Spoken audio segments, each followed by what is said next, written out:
Por que o cálculo do N se torna relevante agora? Porque se nós sabemos quais são os fatores que correlacionam com o erro, a gente pode controlar esses fatores para estimar qual seria o N necessário. Então, vamos ver alguns exemplos.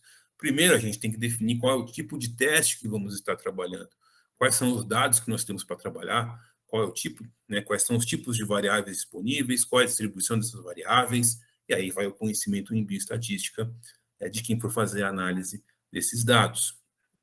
Depois a gente vai utilizar, né, e definir quais são os padrões aceitáveis de erro tipo 1 e qual que é o poder desejado. E para isso a gente pode utilizar os padrões que são normalmente aceitos na nossa área de pesquisa. E a parte mais complexa, talvez, é estimar os outros fatores que interferem nessa equação. Então, qual é a diferença entre os grupos que eu espero? Qual é a variabilidade estimada desses dados? E aqui a gente precisa lançar mão de algum material de consulta, ou dados de literatura, trabalhos que eventualmente podem se correlacionar ou têm algum sentido técnico, sentido biológico em se relacionar com os dados que nós vamos trabalhar. Tá? Então, esse trabalho demonstrou que acontece isso, essa diferença então, dos valores, né? Os meus dados eu posso inferir que vão acontecer de uma forma semelhante, tá? Tanto a diferença entre os grupos quanto a variabilidade dos dados. Então, isso pode vir da literatura, isso pode vir eventualmente de um projeto piloto que foi feito com um número de amostras, né, com um N amostral reduzido, para ter essas estimativas. E, obviamente, de quanto melhor for a acurácia dessa estimativa, quanto mais perto eu chegar do que realmente vai acontecer no trabalho, mais confiante no N a gente vai estar. Mas vamos dar exemplos para isso ficar mais claro, tá? Nesse exemplo aqui eu trago a questão da comparação entre duas médias. Então, são dois grupos sendo comparados com duas médias. E essa é a fórmula matemática do cálculo do N para essas duas médias. Isso, eu não vou entrar em detalhes matemáticos aqui, mas isso se dá por quê? Porque a gente consegue estimar quais são os valores. Então, com o alfa e com o beta, a gente vai estimar quais são os pontos de corte que vão delimitar valores de erros toleráveis. Então, eu vou querer um alfa de 0,05, eu vou querer um beta de 0,8. Então, eu coloco essas estimativas e consigo determinar esses valores aqui por conta da distribuição normal padrão. Aqui, esse símbolo é o sigma, é o desvio padrão desses dados. Então, aí eu tenho que estimar isso, eu tenho que arrumar dados para o caso de comparação entre duas médias, que vão estimar qual será que é a variabilidade esperada dos nossos dados, qual será que é o desvio padrão esperado desses meus dados. E aqui embaixo nós temos a diferença entre as médias do grupo, ou a média da hipótese alternativa e a média da hipótese nula. Tá? Então, a diferença entre essas médias.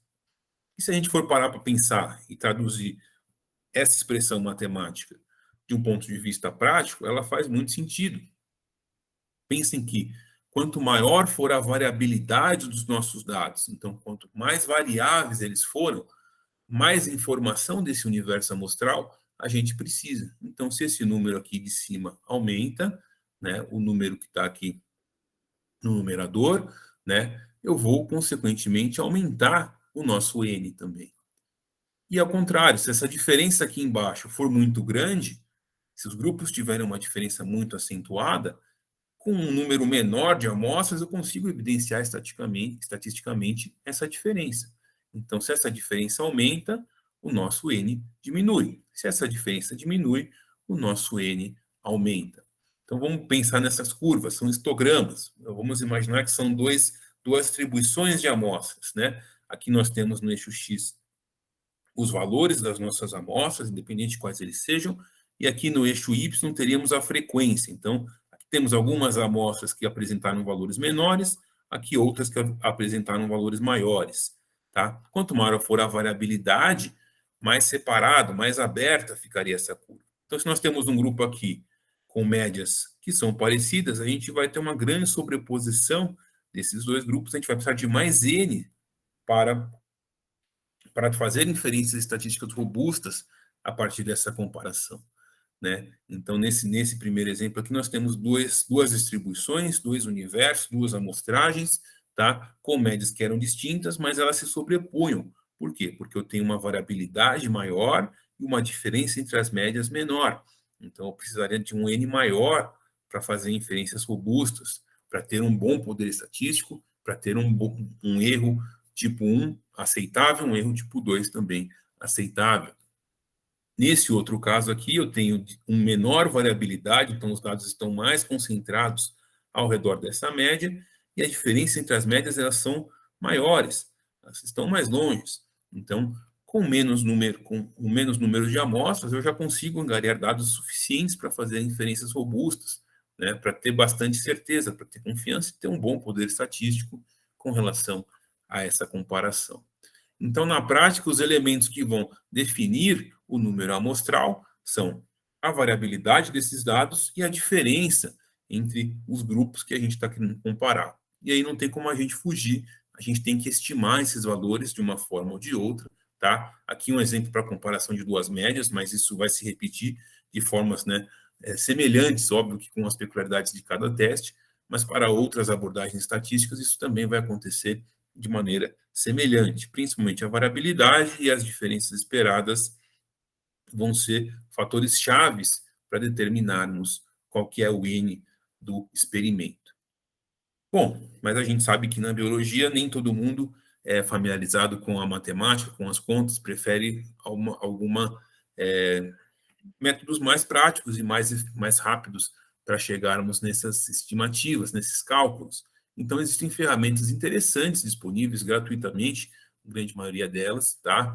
Que nos auxiliam com esse cálculo. Eu trouxe algumas aqui que eu uso com alguma frequência, obviamente que não são todas, eu também não tenho nenhum vínculo com essas ferramentas, com esses sites, tá? São simplesmente sites de consulta que são disponíveis gratuitamente, 2 sites e um software, né, também gratuito, que podem ser utilizados para auxiliar com essa tarefa de cálculo do N, que tem também uma boa bibliografia, um bom conteúdo para quem quiser aprofundar, para quem quiser entender um pouco mais sobre esse processo. Então, a gente pode fazer alguns exemplos com esses sites. Eu vou começar clicando aqui no Open App. Então, ele abre dessa forma aqui, e a gente pode vir em tamanho da amostra, aqui do lado, e, por exemplo, vamos supor que tenhamos um experimento de proporção. Nesse caso aqui, ele está trazendo já uma breve explicação de como que se utiliza essa ferramenta. Esse site ele já é traduzido em português, isso pode ser também uma vantagem para quem não está tão familiarizado com a língua inglesa, tá? Vamos supor que nesse meu experimento eu gostaria de definir qual é a prevalência de uma doença em alguma população, tá? Então, os dados que eu preciso entrar nesse caso, o tamanho da população, e aí ele já fala aqui, ó, caso seja grande demais, deixe como 1 milhão. Vamos estimar de uma forma mais conservadora. Mas vamos supor que a minha população seja de 1.000 animais, tá? A frequência antecipada dessa doença, quanto que eu acho que é a porcentagem, a prevalência que eu vou encontrar. E aqui, de novo, eu vou ter que basear esses dados em alguma outra situação, ou um projeto piloto, ou dados de literatura de outras regiões que eu possa estimar que se conversam razoavelmente com o meu experimento. E ele fala também, se você não conhecer essa frequência antecipada, use 50%, que é, de novo, a estimativa mais conservadora, é a que traz mais variabilidade, levando em conta que metade dos animais estariam saudáveis, metade estariam doentes. Tá? Então, é o que eu precisaria de um N maior para estimar. Mas vamos supor que eu tenho algum dado de literatura que diga que 15% é uma frequência antecipada que me faz sentido. E aqui temos outro parâmetro interessante, que é a precisão absoluta, o quanto eu quero ter certeza, né, qual o intervalo que eu tenho certeza dessa frequência antecipada que eu coloquei aqui em relação ao que realmente acontece. É o para mais ou para menos que a gente costuma ver em pesquisas eleitorais, por exemplo. Então, vamos deixar 5 pontos percentuais, me parece um bom valor. Eu uso esses dados aqui, e esse efeito de desenho, a gente não precisa se preocupar nesse nosso exemplo que eu estou falando. Vamos clicar em calcular e ele traz o resultado, ó. Então, aqui o intervalo de confiança, normalmente o mais indicado ou mais frequentemente utilizado de 95%, tá? Então, no intervalo de confiança de 95%, eu precisaria de 164 amostras para, se eu tiver uma prevalência real e ter uma boa confiança, né, de amostrar essa prevalência, caso ela fosse 15%, mais ou menos 5%, ou seja, de 10 a 20% dentro dessa minha população de 1.000 animais. Então, aqui eu trago uma estimativa, como se fosse realmente uma campanha eleitoral, uma intenção de votos, né? É o mesmo conceito, tá? Para eu ter uma estimativa que contemple essa relação de 15% mais ou menos por cento de animais positivos, se eu acredito que isso vai acontecer, com 164 animais, dentro dessa amostra de um total de 1.000, eu conseguiria ter um intervalo de confiança de 95% para essa minha proporção que eu encontrar. É óbvio que se eu quiser reduzir esse nosso intervalo, então vamos supor, se eu quisesse 2%, se eu calcular novamente, eu teria que aumentar significativamente o número de amostras. Então, é plausível também fazer várias simulações com essas ferramentas, de modo que chegue a uma forma que faça sentido biológico, que seja aceitável para o experimento ou para o projeto de vocês, e que possa ser aplicado e factível de acordo com o recurso, com o tempo que vocês têm para executar esse projeto. Vou dar mais um exemplo em um outro site, uma outra ferramenta, é esse aqui, statstodo.com. Esse é um site em inglês, mas que ele tem mais opções em análises estatísticas, mais opções em cálculos também, disponíveis gratuitamente para todos usarmos. Então, se nós viemos aqui na lista, né, de cálculos possíveis, o index, ele está em ordem alfabética, e vocês podem ver que existem várias possibilidades, vários cálculos que esse site pode nos auxiliar. Se viermos aqui na letra S, nós temos sample size, né, tamanho da amostra, para diferentes situações, para diferentes experimentos. Eu vou pegar um de exemplo, vou pegar aqui, ó, comparando duas médias. Então, se o meu experimento fosse de comparação em duas médias, ele vai abrir esse programa. Você tem aqui explicações de como esse programa funciona, referências, você tem detalhes de como esse cálculo de amostra vai ser feito. Então, é interessante que cada um possa se aprofundar um pouco mais, né, no seu experimento, no seu estudo, que faça mais sentido. Mas vamos simular aqui uma situação hipotética, tá? Nesse site a gente vai usar esse formato de um conjunto de dados com 4 colunas para o tamanho da amostra. Existem outras medidas, ó, que podem ser feitas nesse mesmo programa para comparação de duas médias, mas a gente vai se ater, por enquanto, nesse tamanho de amostra. E vamos colocar os parâmetros que nos interessam aqui. Então, a probabilidade de erro tipo 1, o erro alfa, que nós já comentamos. O padrão, 0,05. Lembrando que, como é um site que está em inglês, o divisor decimal, nesse caso, é o ponto e não a vírgula. Essa é a primeira coluna. Se eu der um espaço, eu posso colocar na coluna 2 o poder desse teste que eu tenho, né, que eu desejo que ele faça. Então, a gente viu que 0,8, 80%, é um poder já aceitável, desejável, 80% ou mais. Então, vamos nivelar por 80%. A diferença entre os dois grupos, as duas médias que eu espero detectar. E aqui, de novo, é a informação que eu tenho que trazer, ou da literatura, ou de um projeto piloto, enfim, eu tenho que embasar essa minha estimativa dessa diferença de alguma forma, tá? Então, vamos supor do que eu esteja aferindo, independente da unidade que eu estiver utilizando, eu vou ter uma diferença de 200. E na coluna 4, a variabilidade, o desvio padrão dentre os grupos que eu espero encontrar. Eu também consultei a literatura, eu fiz um trabalho piloto, eu tenho uma variabilidade de, vamos supor, 14. Então, eu fiz as 4 colunas que ele precisa, eu posso colocar em Calculate Sample Size. E aqui embaixo, ele vai dizer para a gente, ó, com esse nível alfa, esse poder estatístico, para essa diferença tão grande, com uma variabilidade tão pequena, com 2 amostras em cada grupo já seria suficiente de detectar isso, né, com esse poder e nesse nível alfa, tá? Aqui a gente tem o conceito de unicaudal ou bicaudal, eu deixo para vocês explorarem um pouco também isso com relação à estatística, mas uma dica que eu dou, se vocês querem ser conservadores, optem pelo conceito de bicaudal, que vocês vão estar mais confiantes nas eventuais resultados que vocês tiverem com esse N, tá?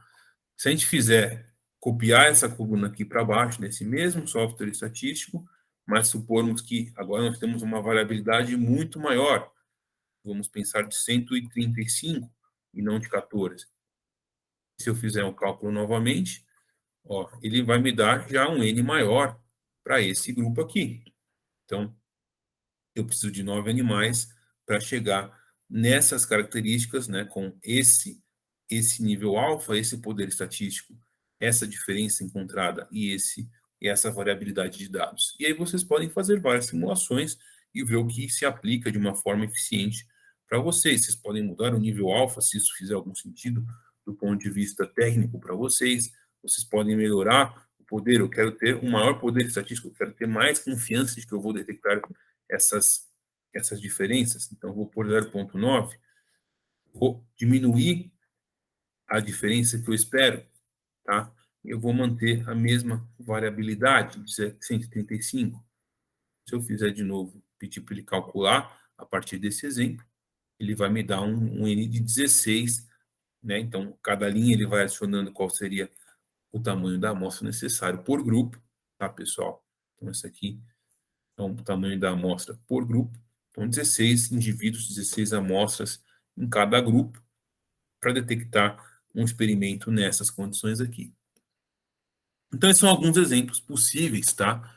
Não vou me alongar aqui, porque não é a proposta desse vídeo abordar exaustivamente todos os softwares e todas as situações, mas uma introdução e um início para que vocês possam, a partir daí, desenvolver o que faz sentido para o experimento ou para o projeto de vocês. Voltando para nossos slides, a gente pode dizer, então, que a estimativa do número amostral ela vai otimizar os recursos que nós temos disponíveis para os nossos projetos, vai trazer robustez para o delineamento experimental e vai trazer confiabilidade para os resultados, sabendo que nós embasamos esse projeto de uma forma estatisticamente relevante.